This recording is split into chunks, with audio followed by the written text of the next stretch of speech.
Մենք հաղորդության մասին կարդում ենք ավետարաններում, երբ որ դուք ավետարաններ ընթերցում եք, նոր կտականը սկսում ավետարաններով, չէ՞։ Երբ որ մենք ընթերցում ենք Մատթեոսի ավետարանը, գալիս հասնում ենք վերջի ընթրիքին եւ հանդիպում ենք հաղորդության խորհրդին, չէ՞։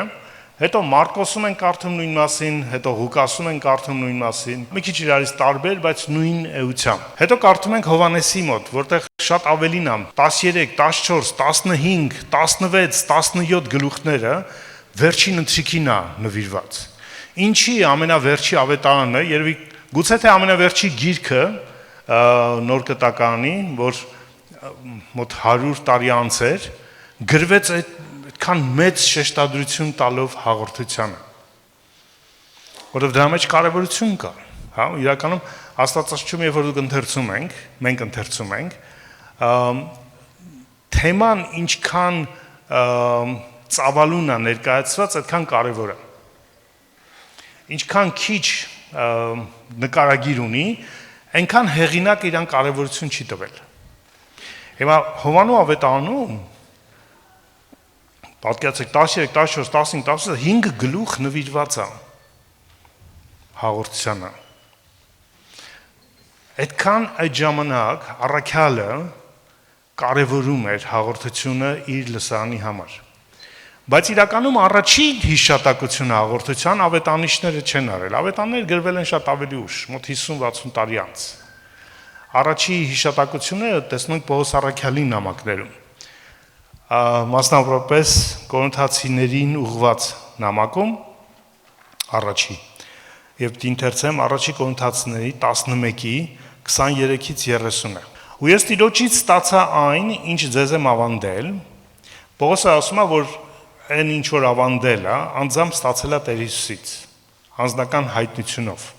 Որովհետև Պողոսը այն ժամանակ, որ Հիսուսը երկրի վրա էր, Պողոսը տարածքում չէր, այդպես ասած, դա համար չէր կարող ներկա լինել, 12-ից չէր, եւ հաղորդությունը միայն 12-ի մեջ եղավ։ Ինքը չի եղել այնտեղ, դա համար չի տեսել, բայց ասում եմ, ես Տիրոջից ստացել եմ, այսինքն Տեր Հիսուսը անձամբ ցույց է տվել, հայտնել է Պողոսին, թե ինչ է եղել այդ գիշերը, իր մատնված գիշերը հաղորդության ժամանակ, որ Տեր Հիսուսը այն գիշեր, երբ մատնվեց, հացը վերցրեց եւ գոհություն հայտնելուց հետո կտրեց եւ ասաց. «Սա իմ մարմինը, որ ձեզ համար եմ, եւ սա արեք իմ հիշատակի համար»։ Նույն կերպ ընթրիքից հետո բաժակը վերցրեց եւ ասաց. «Այս բաժակը նոր ուխտ է իմ այրունով, եւ քանի անգամ որ խմեք, այս արեք իմ հիշատակի համար»։ Քանի անգամ որ ես հացից ուտում եք եւ այս բաժակից խմում եք, Տիրոջ ման եք հռչակում, մինչեւ որ նա գա։ Ուրեմն ով որ ուտի այս հացը կամ խմի Տիրոջ բաժակը անարժանաբար, մեղապարտ կլինի Տիրոջ մարմնին եւ այրանը, ուստի մարդը թող քննի ինքը իրեն եւ հետո այդ հացից ուտի եւ այդ բաժակից խմի, որտեւ անարժանաբար ուտողը եւ խմողը իր անձի դատապարտությունն է ուտում ու խմում, քանի որ չի զատորոշում կամ չի գնահատում Տիրոջ մարմինը։ Դրա համար էլ ձեր մեջ բազում տկարներ եւ հիվանդներ կան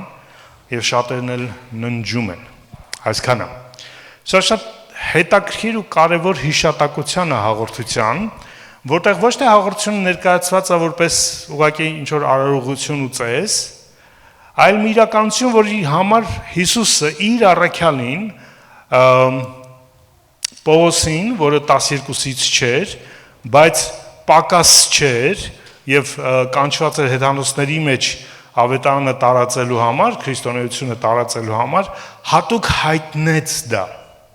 Հավատում եք, որ Հիսուսը հատուկ հայտնում այն բաները, ինչը իրոք կարևոր է։ Մենք լիքը բաներ սովորում ենք ավանդությունով, լսում ենք իրարից, փոխանցում ենք, դուք քարոզով եք լսում, բայց այն կարևոր բաները Աստված չի թողում ոչ մի քարոզիչ ձեզ փոխանցի, ոչ մի հովիվ ձեզ փոխանցի։ Կարևոր հայտնություններ Աստված անձամբ հայտնում յուրաքանչյուրիս։ Ու այս այն կարևոր հայտնությունն էր, որ Աստված Պողոսին հայտնեց, որտեղ սա կարելի ասել քրիստոնեության առանցքային իրականությունն է։ Երկրորդ բանը, որ նկատում ենք այստեղ,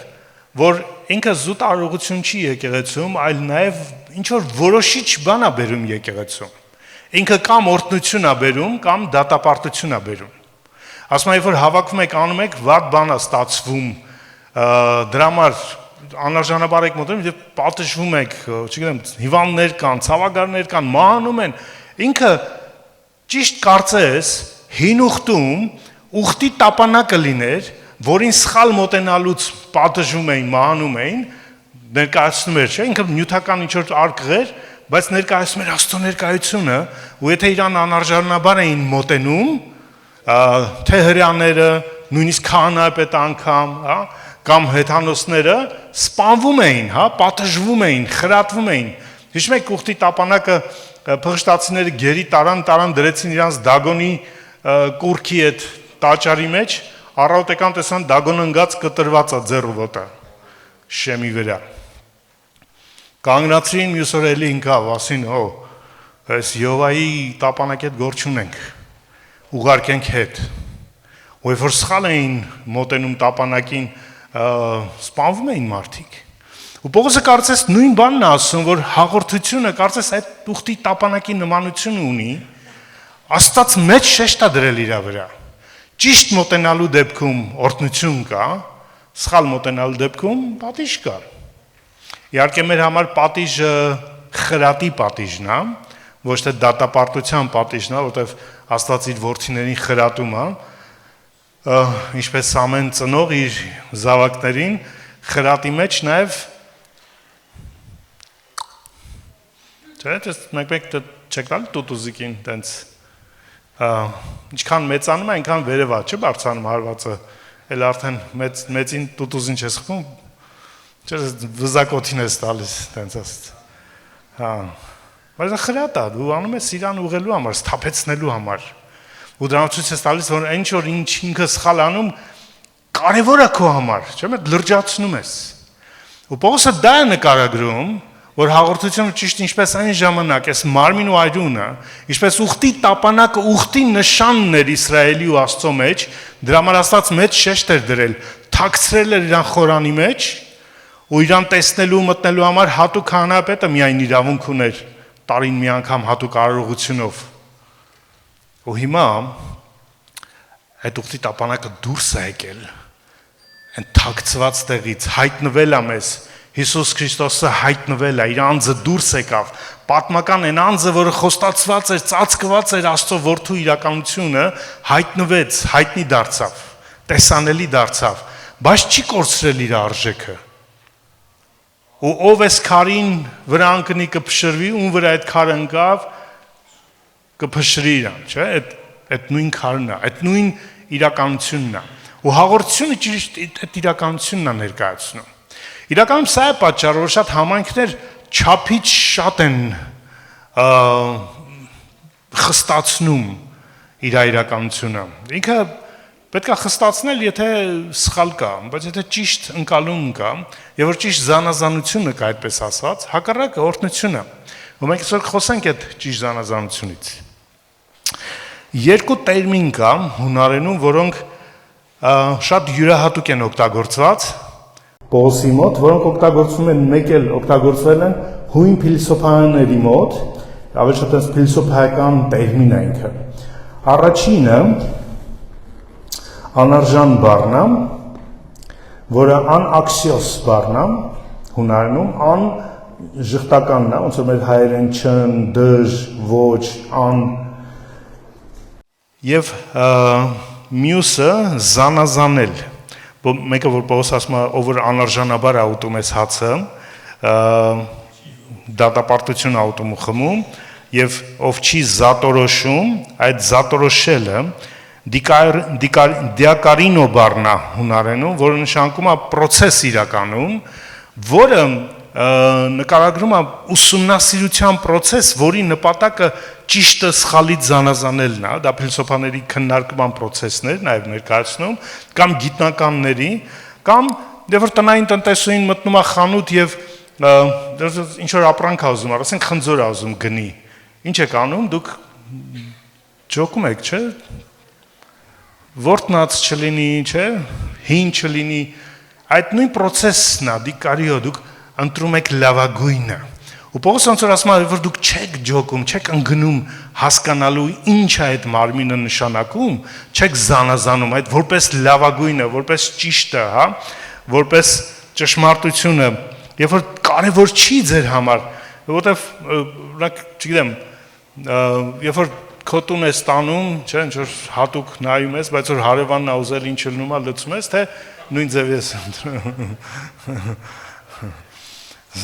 չէ, տանում ես ասում ես ինչ ես, դու էլ ընտրում ես, որովհետև կարևոր է ուզում ես լավագույնը ընտրես։ Եվ Պողոսը այս երկու տերմինն է օգտագործում, որովհետև անարժանաբարությունը բխում է զանազանությունից։ Եթե չես փնտրում հասկանալ զանազանել ինչ է այդ մարմինը, չես էլ արժևորի իրան։ Քո արժևորումն է, որ ստիպում, որ դու փնտրես հասկանաս։ Ու Պողոսը ասում էր, կարծես ամոթանք տալով, այսինքն մի բան էր, որ իրանք կարող էին ու պետք է ունենային ու իմանային, ու դա չէին անում։ Մի բան որ հայտնի էր իրանց, որովհետև տնային տնտեսուին, օրինակ այսօր տնտեսուներից բերենք, ոչինչ միշտ տնային տնտեսներից են բերել, այսօր տնային տնտեսուներից լինի։ Եվ որ վատ ապրանք բերի, ամուսինը կասի, չէ, սրան փող ես տվել բերել ես, չէ, չարչարվել ես, չէ, կասի լավ բան չկար ընտրեիր, չէ, մանգա, այսինքն ամուսինը հասկանում է, չէ, որ կինը կարող էր ընտրել, չէ։ Այլ բան կնոջ ուղարկել է, չգիտեմ, տնտեսական խանութ, մուրճ ա բերել, լավը չի բերել, օքեյ, չի հասկանում մուրճից, բայց ինչ որ իրանն է, չէ, ինչ որ իր դաշտն է, իր ընկալումն է, կարող է, չէ, ու պետք է ակնկալում ենք դա։ Աստված էլ ակնկալում է մեզանից, որ իր որդու մարմին ու այրունը զանազանենք, գնահատենք, արժևորենք, հասկանանք ինչ է ինքը մեզ տվել։ Ու երբ որ ճիշտ ենք գնահատում, ճիշտ ենք զանազանում, օրհնություն կլինի, բայց եթե թերի լինենք, խրատ կլինի, որպեսզի սովորենք ճիշտ գնահատելու։ Ինչ էր այդ իրականությունը։ Երբ որ դու գնահատում ես մի բան, ինչու է դա կարևոր։ Երբ որ դու մի բան գնահատում ես, այդ գնահատած, արժևորած բանի հետ մեկանում ես։ Ինչը կարևոր է, դու իր հետ մեկացում ունես։ Մի հատ օրինակ ասեմ։ Տիրոջ մարմինը այստեղ իրականում Պողոսը խոսում է եկեղեցու մասին։ Կոնտեքստը սա է, որ հարուստ հավատացյալները չէին շփվում աղքատ հավատացյալների հետ, իրանց հարուստ էին, լավ ուտելիք էին բերում, գինի էին բերում եւ չէին բաժնեկցում աղքատների հետ, քրիստոնյա իրանց հավատացյալ։ Ու Պողոսը ամոթանք է տալիս, ասում է դուք չեք ջոկում այդ մարմինն է Տիրոջ, ում դուք մերժում եք, որտեղ ինքը աղքատ է այս աշխարհում։ Բայց իր համար Տերն է մահացել։ Ինքը Տիրոջ այրան գինն է։ Դամար դու պարտական ես այդ այրանը, դու չես գնահատում այդ այրունը։ Այդ այրունը մենակ այս գավաթը չի, կամ այն հացը չի։ Դա կենդանի մարդիկ են։ Մարդում համար Հիսուսը մահացել է։ Ու որ ես համայնքներում եղել եմ դրանց համայնքում, երբ որ դողում են ամեն կաթիլի ու ամեն փշրանքի վրա, բայց կարող են առամարել ու անտեսել իրանց եղբորն ու քրոջը, դա կեղծավորություն է։ Դա կեղծավորություն է։ Երբ որ Տերը հիմա գա, այս ամենը կմնա, մենք կգնանք, իր որդիները կգնան։ Սա ընդհանրապես հացա ու գինի է։ Ինքը խորհուրդ է ներկայացնում է մեկ այլ իրականություն։ Ու այդ իրականությունը ես ու դու ենք։ Ու Պողոսի ասածն է սա, որ երբ որ դու չես գնահատում, չես մեկանա։ Չի եղել, որ դուք ամաչեք միտեղ ասեք, այսինչ եկեղեցուց եք, որտեղ այդտեղ գիտեն, որ այդ եկեղեցուց նաև ինչ որ մեկնել է։ Ու այդ մեկը լավ համբավ չունի այնտեղ։ Եվ որ դու ինչ լավ է, դուք սուրբ եք, հալելույա, ես իմ մասին չեմ ասում, բայց ցավալի է, երբ որ օրինակ տարիներ առաջ տենց ամբախ-զամբախ ինչ որ ժուրնալիստներ ընկան մեր հետևից, չգիտեմ, Ռեմայից, արվեստագետներից եւ այլից, ու մի անգամից երևաց, ում համար արժեք ունի այս մարմինը Տիրոջ եւ ում համար չունի։ Ում համար ուներ, ասեց այո, ես Ռեմա եկեղեցուց եմ, ինչ է եղել։ Մյուսն ասա, չէ, դե ես մեկ գնացել եմ, ես չէ։ Եվ որ դու արժևորում ես, դու մեկանում ես իր հետ։ Դու չես ամաչում։ Եվ որ քո երեխան է, անկախ նրանից ինքը լավ է պահում, թե վատ է պահում, ինքը քո երեխան է, չէ, դու ինքնություն, մեկությունն ես իր հետ։ Հա, կարող է քեզ ամոթ տա, տանես տունը պատժես, չգիտեմ, կաշին քերթես, ինչ անես, բայց դու չես հրաժարվում, չես ասում ես չգիտեմ, էդ ու երեխան է, գտեք հələ ով ածնողը տեր կանգնեք։ Ես հենց երեխա չունեմ։ Չէ, ասում ես հա կներեք իմ երեխան է։ Դու տեր ես կանգնում, որտեվ մեկությունն է սիրայել, որտեվ թանկ է քո համար, քո երեխան է։ Իսկ Տիրոջ մարմինը թանկ չի։ Ամենաթանկ բանը Տիրոջ համար իր մարմինն է, իր եկեղեցին է այս երկրի վրա։ Գնահատել, արժևորել, մեկանալ։ Երկրորդ, եթե գնահատում ես, ծառայում ես։ Ծառայել նշանակում անել մի բան իր բարիքի համար։ Ինչը մենք չենք գնահատում, հոգ չենք տանում։ Ձեր տունը լիքը ապրանքներ կան, որոնք տենց գցել եք փոշու մեջ եւ այլ, այն որ մեկ-մեկ ասենք մի օր պետք կգա։ Ու պետք չի գալիս։ Դուք իրան չեք արժևորել։ Արժևորել եք, բայց ոչ այնպես։ Բայց այն ինչը ձեր համար թանկ է, պլպլացնում եք եւ ամենաերևաց տեղում է։ Նրան էլ չեք թույլ տալիս օգտվեն։ Միշտ ասում եք հատուկ օրերի համար, ու երբեք այդ հատուկ օրերը չեն գալիս։ Կարևորը կա, մենք արժևորում ենք։ Այն ինչ արժևորում ես, դու հոգ ես ստանում իր համար։ Եթե արժևորում ես Տիրոջ մարմինը, այդ զանազանելու մասից է։ Սա նշանակում զանազանել, զատորոշել։ Մեկ որ դու մեկացած ես այդ մարմնի հետ։ Երկրորդ որ դու ծառայում ես իրան։ Դու ասում ես ինչով կարող եմ ես ավելի լավ անել։ Ինչ անեմ, որ իմ համայնքը, իմ մարմինը, իմ եկեղեցին ավելի լավը դառնա։ Աշխարհը քեզ հակառակն է դարձրել։ Քեզ դարձրել է սպառող։ Քեզ ասել է պետք է փնտրես ինչը քեզ կարան ծառայեն։ Ամեն ինչում այս աշխարհը այդպես է, փնտրում է իր օգուտը։ Եթե իր օգուտը փնտրելով լներ, Տերը չէր գա այս աշխարհ։ Ու եթե մենք մեր օգուտը փնտրելով ենք ապրելու, մենք Տիրոջ հոգու հետ կապ չունենք։ Այդ Հիսուսի հետ կապ չունենք, իր մարմնի հետ կապ չունենք, իր անձի հետ կապ չունենք։ Չէ, կապ ունենք, որ գիտենք, կարող է քարոզենք, անունը տանք, մեռնեմ իր զորությանը, բայց դու այդ իր հոգու հետ համաունչ չես ապրում, դու իր հետ կապ չունես։ Ով իմ հետ չի հավաքում, Հիսուս ասեց, ցրում է ու վերջ։ Կամ իմ հետ այդպես ասած, կամ իմ դեմը։ Հիմա եկեղեցին լիքը կարիքներ ունի։ Այս մարմինը Տիրոջ, ռեմա մարմինը կարիքներ ունի։ Ու այդ կարիքները պետք է հոգացվի նրանց կողմից, ովքեր գնահատում են այս մարմինը։ Որ մարդիկ գալիս են ասում են, ես ում ծառայեմ, ինչ կարող եմ անել, ես ասում եմ, մարդը գնահատում է այդ մարմինը։ Ուզում եմ ինչ-որ բան անի։ Ոչ միայն ուղղակի Տիրոջ համար, իր մարմնի համար։ Տերը փառքի մեջ է, հավատացեք, ամեն ինչ ինքը արել է։ Իր մարմինը կարիք ունի այսօր։ Կարիք ունի ծառայողների, նվիրյալների, հոգ տանողների։ Գտի քո մեկ-մեկ sense ենք ասում, գտի քո կոչումը, քո ծառայությունը։ Ինձ մի լավ ուսուցիչ ասեց, եւ որ հավատացյալ գալիս է եկեղեցի, չպետք է առաջինը փնտրի իր կոչումը, ծառայությունը, պետք է փնտրի ինչ կարիք կարա լրացնի։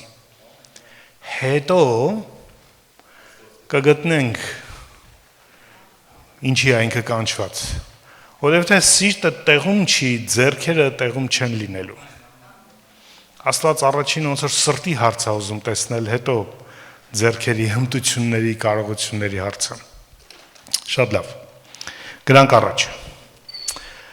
Զանազանել նշանակում է գնահատել, նշանակում է նվիրվել, մեկանալ եւ ծառայել։ Ու եթե ճիշտ է զանազանությունը, սխալ զանազանության դեպքում Պողոս ասում է ինչ կա, պատիժ կա, չէ, խրատ կա, բայց ճիշտ զանազանության, ճիշտ արժևորման դեպքում ինչն է լինում,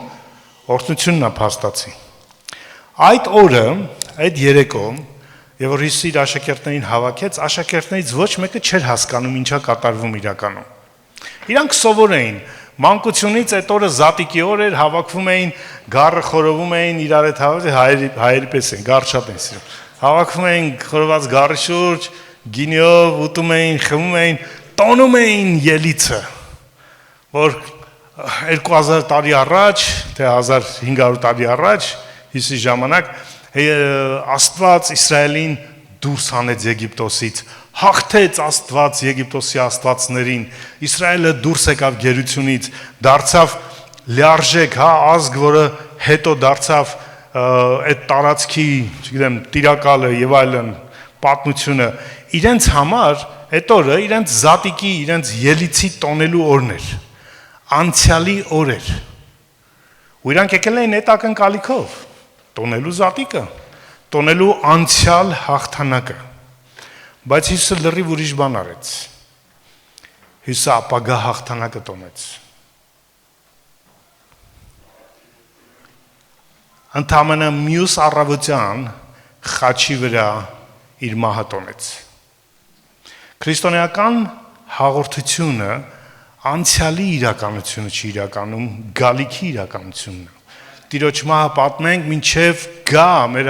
հայացքը դեպի ապագան է, ողջ Իսրայելը անցյալ էր տոնում,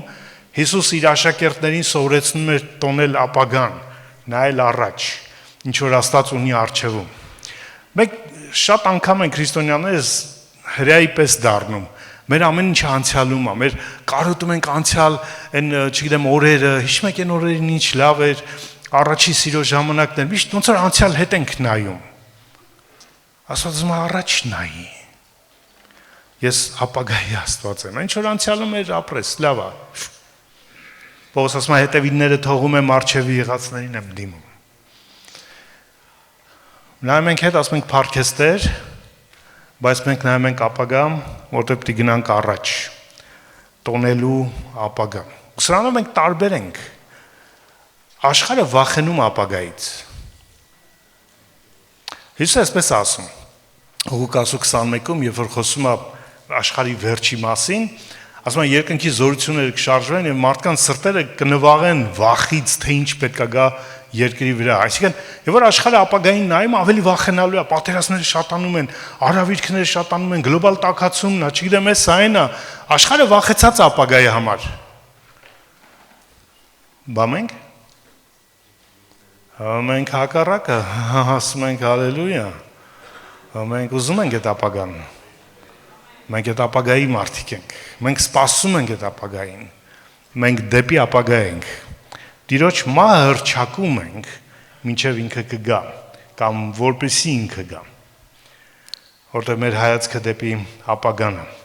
որտեղ անցյալը դա հին ուխտն էր, որ Իսրայելը տոնում էր, բայց մենք հին ուխտի մարդիկ չենք, չէ՞, մեր ուխտը կոչվում է ինչ, նոր, թարմ, պես ասած, տարբեր հին ուխտից, հին ուխտի արարողությունները ստվեր էին ընդամենը մեր իրականության, մեր ուխտի, իսկն Աստծո երազանքը եղել է այս ուխտը, որը մենք ունենք հիմա Աստծո հետ, մնացած բոլոր ուխտերը պատրաստել է Աստված, այդ նմանա, գիտեք ինչի, նմանա, երբ որ դուք ձեր երեխային առաջի անգամ տանում եք սեպտեմբերի 1-ին դպրոց, ուրախանում եք, չէ, բայց մեր նպատակը ինչի, որ ինքը առաջի դասարան գնա, մեր նպատակը իր ավարտելն է, չէ, մենք արդեն են ապագան ենք տեսնում, Երանի են օրը 10 տարի հետո այս երեխեք ավարտի, չէ, ավարտականն ենք տեսնում, համաձայն եք, թե չէ, ճիշտ է այդ 10 տարին քտներից սա դուրս գալիս, չէ, միջև այդ երեխեն հասնում է այդ ավարտականին, բայց մենք այդ ուրախությունը զուտ այդ սեպտեմբերի 1-ը չի, չէ, մեր ուրախությունը 10 տարի անց, որ ինքը կավարտի, ինքը ճանապարհ կանցնի, հիմա պատկացեք այդ բոլոր դասարանները, հետի ուխտերն էին, որ Աստված մինչև մեր ուխտը արել է, սա մեր վերջնական, հիմնական ուխտն է, ու եթե ոնց որ կան, չէ, թերի միջնակարգ կրթության մարդիկ, ասենք 3 դասարան է սովորել մարդը կամ 4 դասարան է, ասենք թերի է, չէ, այն որ ամբողջ ծրագիրը չի անցել մարդը, մեր մեջ կան թերի միջնակարգ, չէ, չկա, օքեյ, ավելի լավ, բարկաս, Նարեկը ձեր էր բարձրացնում, հա, չէ, ինչ որ ձեր տեսա, օքեյ, ես զարմացա, Նարեկը ուր թերի միջնակարգով,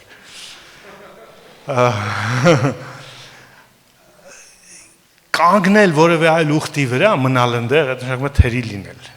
որտեղ վերջնական կատարյալ ուխտը Հիսուսի մեջ մեր ուխտն է, ու ինքը զարմացրեց այդ օր աշակերտներին, վեցեց, ասեց, սա իմ մարմինը, սա իմ մարմինն է,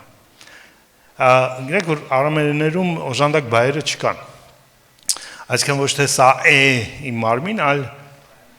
սա մարմինը, հա, սա իմ մարմինը, իմը կա, սա իմ մարմինը, Հիմա այդ նշանակում էր, որ հեսա, այսինքն ոնց որ էսի մարմինն է, բայց հեսա իմ մարմինը։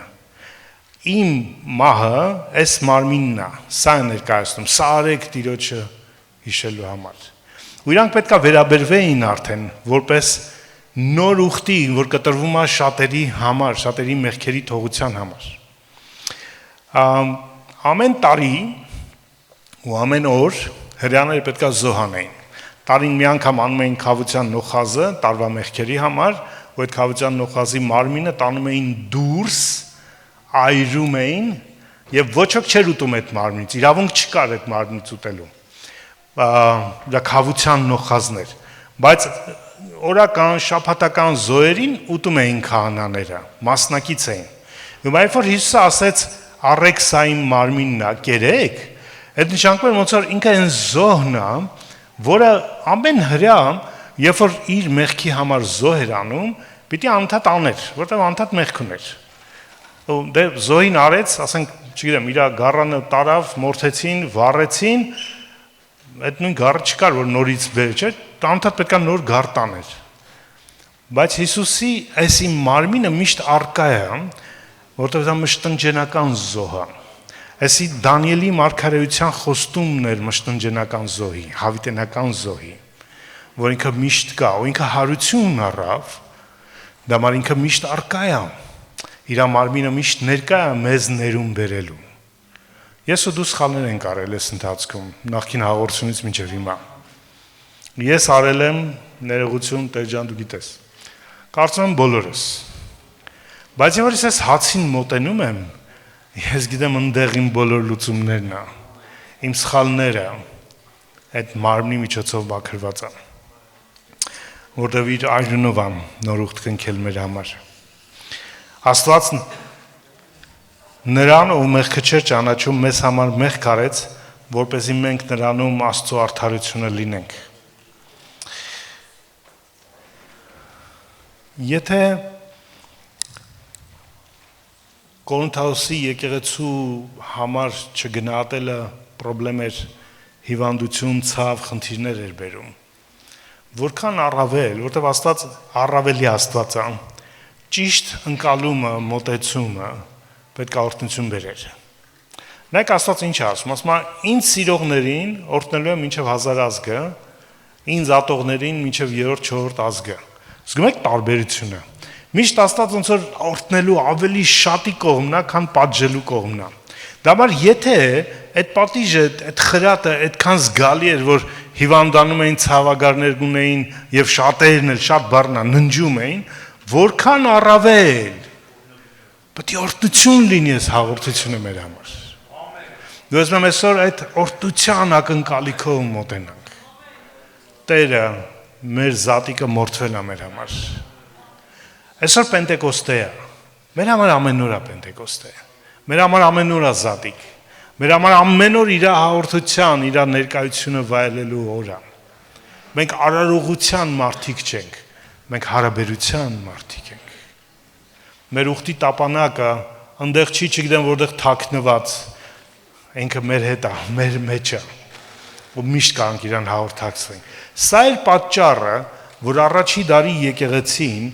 անկախ նրանից, թե երբ եւ որտեղ եւ քանի հոգով էին հավաքվում, հաց էին կտրում իրար հետ։ Հաղորդություն էին անում։ Իրանց ամեն հանդիպումը, այս պատկերացեք ամեն տասնյակը հաղորդություն ունենա։